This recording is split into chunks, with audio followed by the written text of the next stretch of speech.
नमस्कार। देखिए, देश की बड़ी राजनीति की बातें तो रोज होती हैं, पर आज हम बात करेंगे भारत की असली राजनीतिक जमीन की। और इसके लिए हम चलेंगे राजस्थान, एक विधानसभा क्षेत्र में जिसका नाम है मावली। ये सिर्फ एक चुनाव का विश्लेषण नहीं है, बिल्कुल नहीं। ये एक कोशिश है शासन को, गवर्नेंस को डेटा के चश्मे से देखने की। यहां हमारा फोकस किसी व्यक्ति या किसी पार्टी पर नहीं होगा, नहीं, हमारा फोकस होगा सिस्टम पर, व्यवस्था पर और उसके नतीजों पर। तो हम आगे कैसे बढ़ेंगे?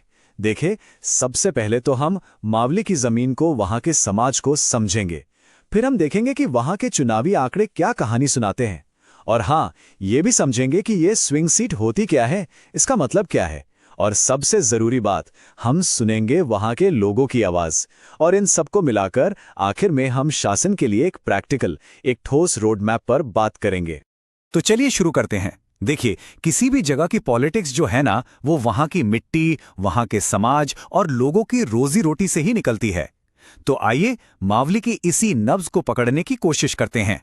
तो ये मावली है कहाँ? ये राजस्थान के उदयपुर जिले में पड़ता है, मतलब मेवाड़ का इलाका। अब मेवाड़ का अपना एक शानदार इतिहास रहा है, हम सब जानते हैं। पर आज की तारीख में मावली एक राजनीतिक अखाड़ा बन चुका है। एक ऐसा अखाड़ा जहां हर 5 साल में सत्ता का पासा पलट जाता है। और यही बात इसे इतना खास, इतना जरूरी बना देती है। पॉलिटिकल भाषा में ऐसी सीटों को हम कहते हैं स्विंग सीट। स्विंग सीट मतलब क्या? मतलब सीधा सा है। यहां के वोटर किसी एक पार्टी के बंधुआ नहीं है, नहीं। वो हर चुनाव में देखते हैं, परखते हैं कि कौन काम कर रहा है, कौन नहीं। यहां पर जनादेश वो विरासत में नहीं मिलता, उसे कमाना पड़ता है हर बार। और सच पूछे तो यही इस सीट की सबसे बड़ी ताकत भी है और सबसे बड़ी चुनौती भी। अब बात करते हैं यहाँ के लोगों की। मावली का जो सामाजिक ताना बाना है, उसमें मुख्य तौर पर 2 समुदाय हैं। एक है ओबीसी, जिसमें डांगी समुदाय की बड़ी भूमिका है, और दूसरा है आदिवासी भील समुदाय। ज्यादातर लोगों की जिंदगी, उनकी रोजी रोटी वो जमीन से ही जुड़ी है, मतलब खेती, मवेशी पालना या फिर मजदूरी। और देखिए, जब जिंदगी जमीन से जुड़ी होना, तो सबसे बड़े मुद्दे भी जमीन से ही जुड़े होते हैं। यहां लोगों की 2 सबसे बड़ी और सबसे पुरानी शिकायतें क्या हैं? सड़क और पानी।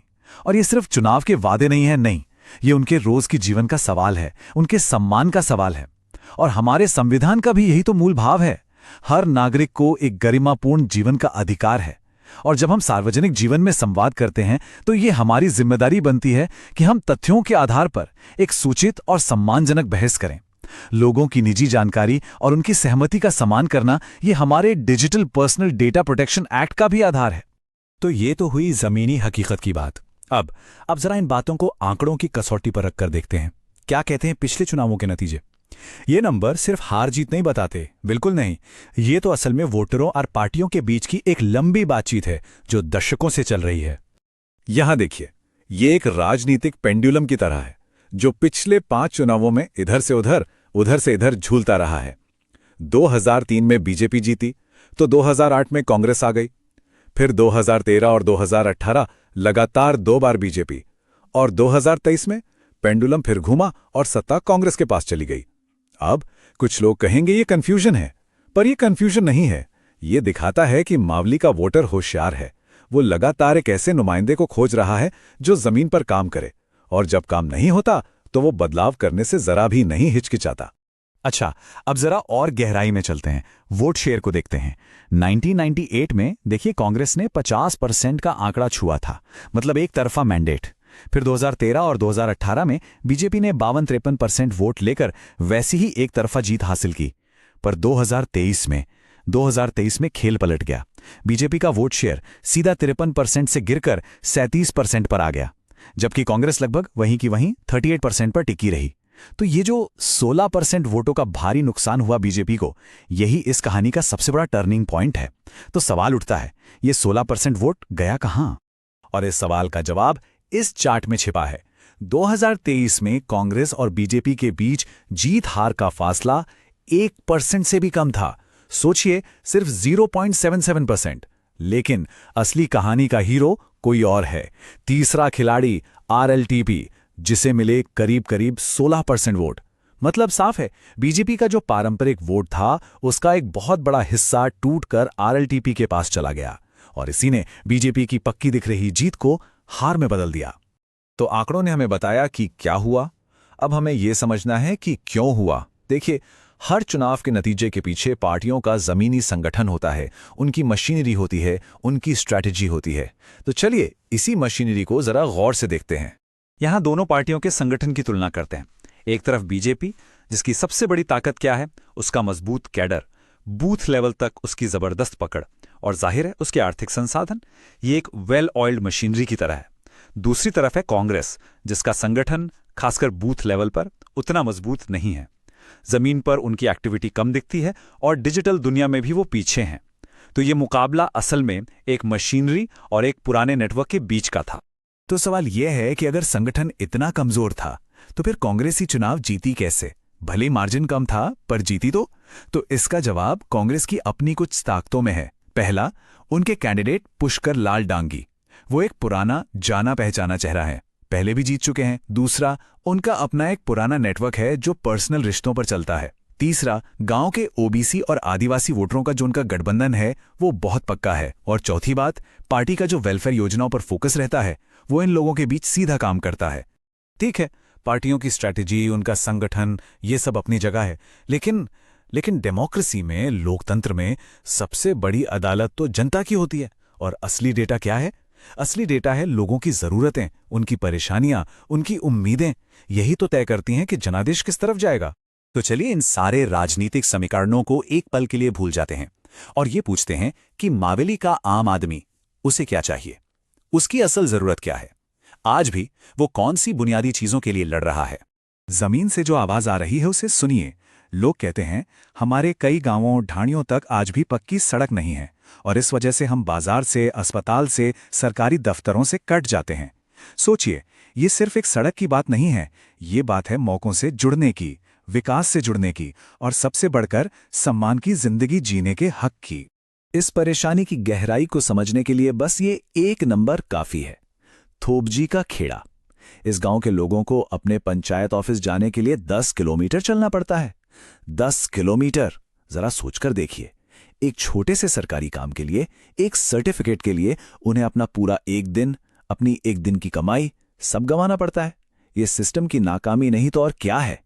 और अब बात दूसरी सबसे बड़ी जरूरत की, जो अब एक संकट बन चुकी है, पानी। रिपोर्ट में लोग क्या कहते हैं कि हमें अक्सर पीने के पानी के लिए तरसना पड़ता है और अपनी गाढ़ी कमाई प्राइवेट टैंकर वालों को देनी पड़ती है। हमारे दूर के घरों तक आज भी कोई पाइपलाइन नहीं पहुंची। जब पीने का साफ पानी मिलना भी एक रोज की लड़ाई बन जाए तो ये गवर्नेंस पर, शासन पर एक बहुत बड़ा सवालिया निशान है। तो हमने समस्या को समझ लिया, उसका विश्लेषण कर लिया, पर विश्लेषण का काम सिर्फ समस्या बताना नहीं होता, असली काम तो समाधान देने में है। तो चलिए अब इस पूरे एनालिसिस के आधार पर हम गवर्नेंस के लिए एक ठोस एक्शन प्लान पर बात करते हैं। एक ऐसा प्लान जो सिर्फ चुनाव जीतने के लिए नहीं बल्कि लोगों का भरोसा जीतने के लिए हो। क्योंकि आखिरकार शासन का मकसद क्या है? इसका मकसद है हर नागरिक की गरिमा को सुनिश्चित करना, जैसा हमारा संविधान कहता है, और इसमें लोगों की निजता का सम्मान करना और उनकी सहमति के बिना उनके डेटा का इस्तेमाल न करना, ये भी एक बुनियादी जिम्मेदारी है। ये सिद्धांत केवल कानून की बात नहीं बल्कि एक भरोसेमंद रिश्ते की नींव है। ये है 90 दिन का एक विन बैक स्ट्रैटेजी का फ्रेमवर्क। इसे हमने 3 हिस्सों में बांटा है, 30-30 दिन के 3 फेज। पहला फेज यानी पहले 30 दिन, इसका काम है जमीन को समझना और अपनी टीम को तैयार करना। दूसरा फेज अगले 30 दिन, इसमें छोटे छोटे पर असरदार काम करके एक शुरुआती इंपैक्ट बनाना है। और तीसरा और आखिरी फेज वो है इस मोमेंटम को और तेज करना और वोटरों तक अपनी बात पहुंचाना। तो पहले फेज का सिर्फ एक ही मंत्र है, सुनो। मतलब हर बूथ पर जाओ और लोगों से पूछो कि उनकी असली समस्या क्या है। एक डिटेल्ड सर्वे बनाओ, हर गांव में अपना एक लोकल कोऑर्डिनेटर रखो जो जनता और सरकार के बीच की कड़ी बने। ग्राम सभाओं में बैठो और उनसे उनकी टॉप डिमांड्स की लिस्ट लो और एक टोल फ्री हेल्पलाइन शुरू करो ताकि कोई भी अपनी शिकायत आसानी से दर्ज करा सके। इससे क्या होगा? आपका संगठन जमीन पर फिर से खड़ा होगा और सरकार जवाबदेही बनेगी। अब आता है दूसरा फेज। इसका मकसद है भरोसा बनाना। और भरोसा बड़े बड़े वादों से नहीं बनता, वो बनता है छोटे छोटे पर दिखने वाले कामों से।